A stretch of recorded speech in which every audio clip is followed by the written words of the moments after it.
Hey, what's up, fam? Taurus here, TaurusBeats.com. Thank you for stopping by and checking out this video. In this particular segment, we're going to be looking at the drums for Beachfront Sanctuary. So let's just get right on into it.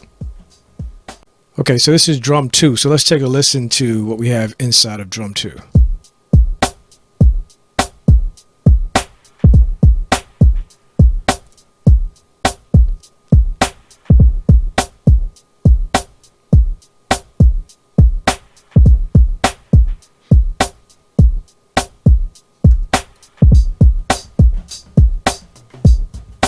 So this is all in drum 2.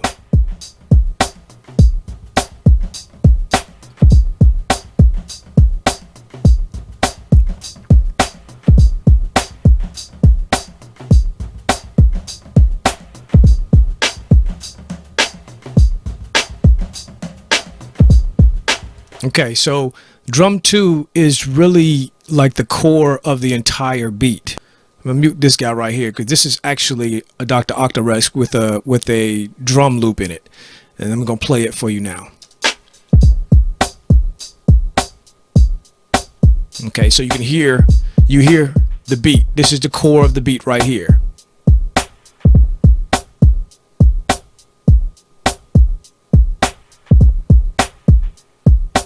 So you hear all of the parts that are in there. Okay, what I'm going to do right now is I'm going to solo just the loop so you can hear what that actual drum loop is inside of the Dr. Octaresk.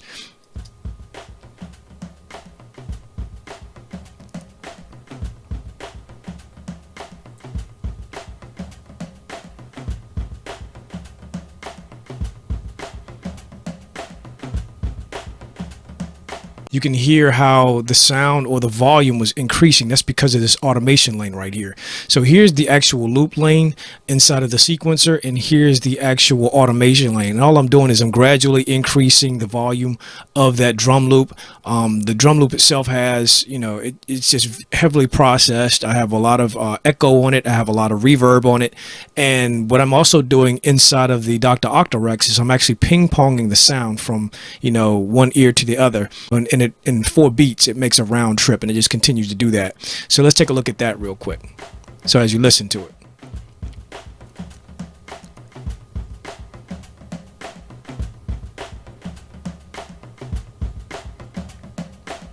So here you can notice the automation as the volume is increasing right here.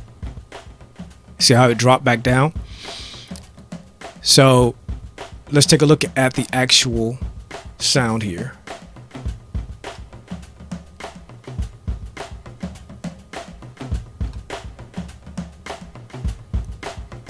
So in this sound, you can see right here with the LFO, you see the settings that I'm using right here. You see the amount or the LFO rate. This is the LFO rate here, and this is the amount. I'm sorry, the LFO rate and the amount. So you can see as far as the rate is set at 4/4 or 4/4, which basically means that as you listen to it, and you count 1, 2, 3, 4. 1, 2, 3, 4. 1, 2, 3, 4. 1, 2, 3, 4. 1, 2, 3, 4. When I say 1, you can hear that the beat, like the kick drum of that beat, the boom boom, is on one side, and then it makes a round trip. 4, 1. So every time I say 1, you can hear that kick drum on one side of your head or in one ear. It's basically saying that every 4 beats is going to ping pong, it's going to make a round trip. And that's all it's doing. I'm just panning. That's all it is. It's panning from one ear to the other, but it's making a full round trip. And the amount of panning is right here. This is how far it's going to go. So you can set that. And that's just, one of the tricks that I use. It's not really a trick, but it's one of the techniques that I use quite a bit in order to create more motion. Okay. Now, another thing about this particular sound, as you're listening to it, you can see how I have it in this particular mixer. Notice how I have it in the 14.2 mixer. I have it pretty much full volume here. Right here, I just have it set at 100. So I have it, as it's normally set. but I do the volume change in the automation.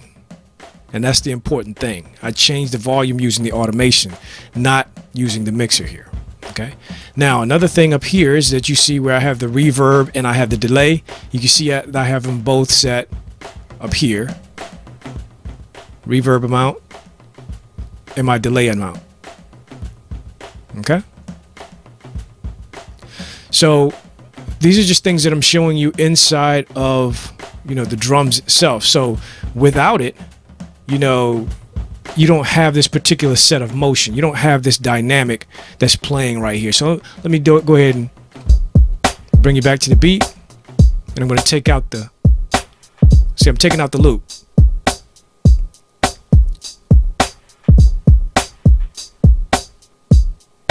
So you hear how I do give you a groove with the way that the beat is playing, but when I bring in this loop,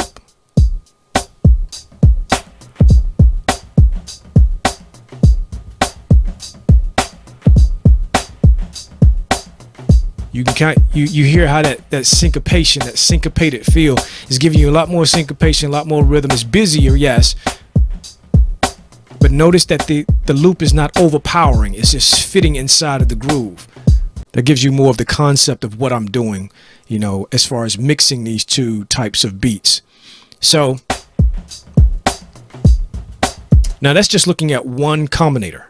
Okay, so I have drum 5, that's one combinator. I have drum 2. I have drum 1. So let's listen to drum 1.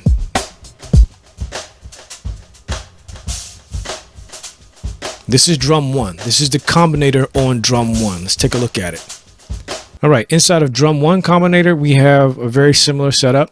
We have a 14-2 mixer, and inside this 14-2 mixer, the devices that I'm using, the Dr. Octarex, I have several of those, and that's pretty much it. So this is just a bunch of Dr. Octarexes that I'm using to play Rex loops.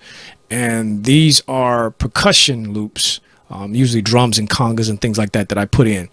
Now, I'm going to show you that what's playing here, notice that what's playing here is number 3. I do have another Dr. Octarex here that's muted out right now that is not audible. So what you're hearing is number 3. Okay, so here's number 2. This is the Dr. Octarex number 2, but that's irrelevant right now because it's muted.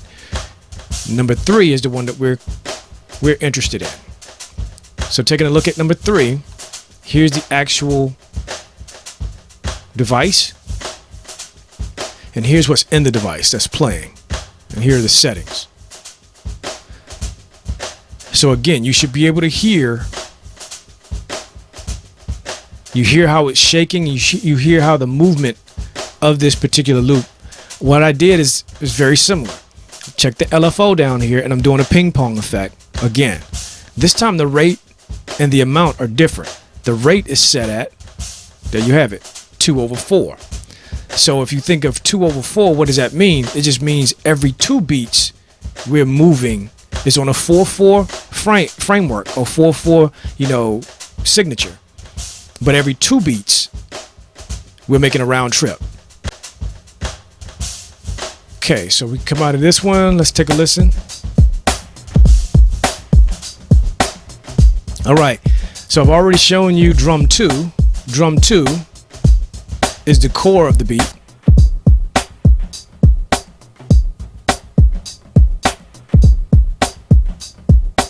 Okay, you've heard that one. And then drum 5, here's drum 5.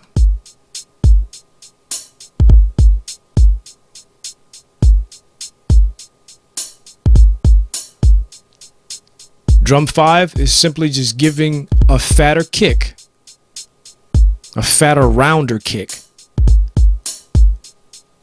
a hi-hat, and an open hi-hat, just as a little accent.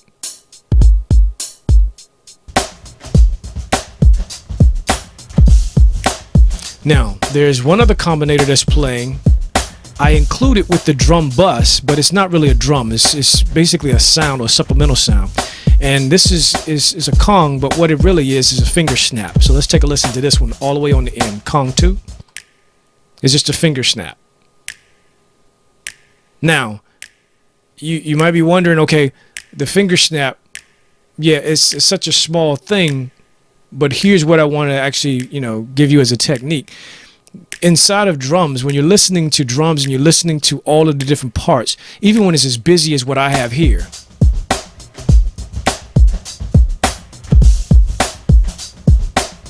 the way that I have this set up, that finger snap pops through every once in a while.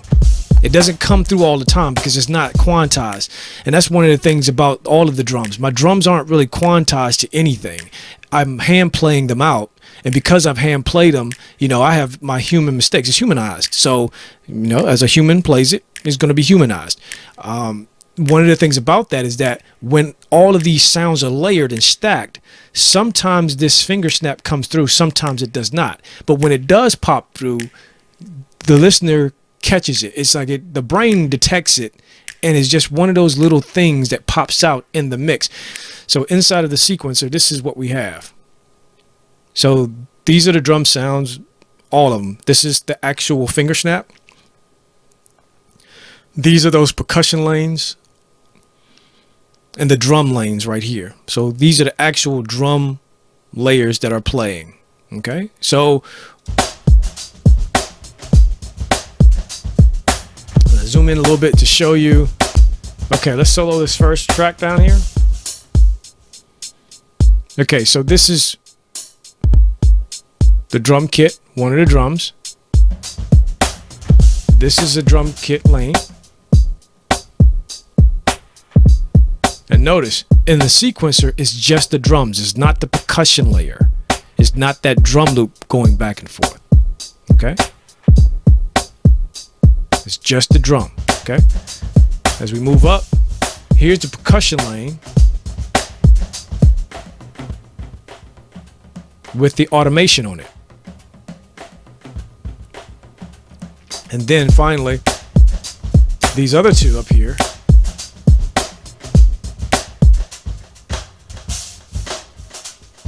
you hit that one there. This percussion lane right here, this one, although it's not muted, let me solo it, and you can tell there's nothing there. This is the one that was actually muted in my device. So this device is muted inside the device, the Dr. Octarex. The actual mix channel is muted. Now, when you come up here, this is the actual finger snap.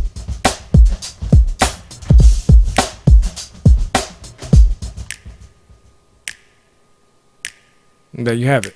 So this is what constitutes the drums for the entire track. All right. And all right.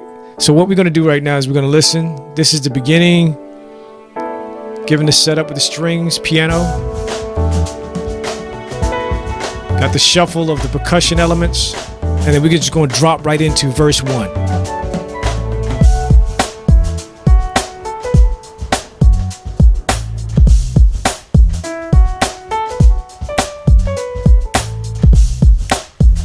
Notice the busyness right here in this verse. The drums are a little busy in this verse underneath.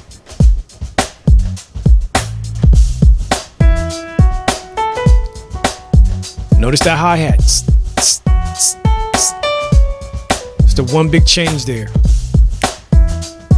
You can hear the finger snaps popping through. Now notice this change right here in the chorus. So notice how the chorus drums kind of drop off quite a bit.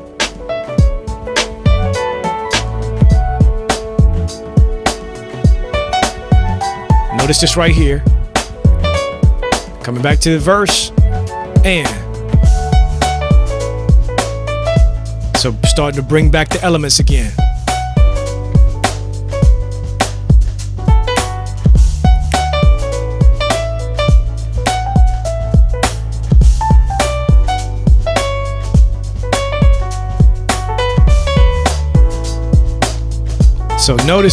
So notice how the change ups in the drums, the changes in the drums are really subtle. One of the things that you can hear in this verse, when the second verse starts, you can hear how that hi-hat, like, it's just 2 times that it does it, and then it's nothing, but you can hear it come through. It's like you pick it up, but it's like it's just a subtle change. All I'm trying to get you to understand is a subtle change right there. You hear that? It's just a subtle change coming in. Listen to it again.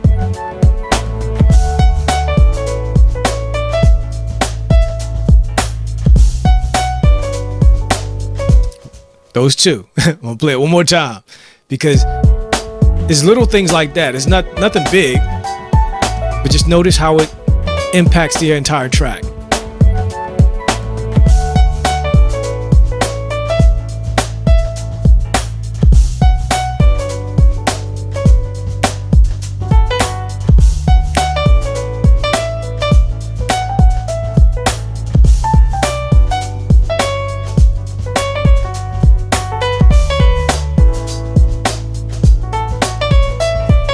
Notice in this section here, you hear tss, tss, tss, tss, so you get that hi-hat. And like all I'm saying is that these changes, although I'm doing them in each verse, they give a little bit more to the track as it's moving along. And it's basically, this is not to be a super dynamic drum track, you know, to be very excessive or aggressive. Is just enough to keep it moving. And the idea that I have behind it is just like ocean waves. To me, it's the idea of an ocean wave. It comes in, you know, it changes every once in a while, but basically, unless the tide changes, basically you get this ebb and flow. You get this ebb and flow. It comes in and it goes out. It comes in and it goes out. And that's the idea overall of the entire song. That's why I call it Beachfront Sanctuary. Just the picture of me being at a beach, standing on the beach, and I'm just taking it all in, you know.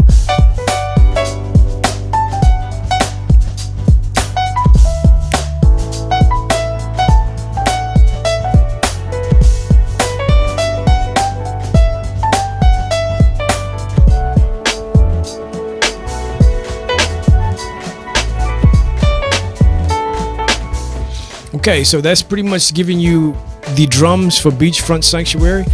As always, if you have any questions, any comments, suggestions, leave them right here, and I will definitely get back with you as soon as I possibly can.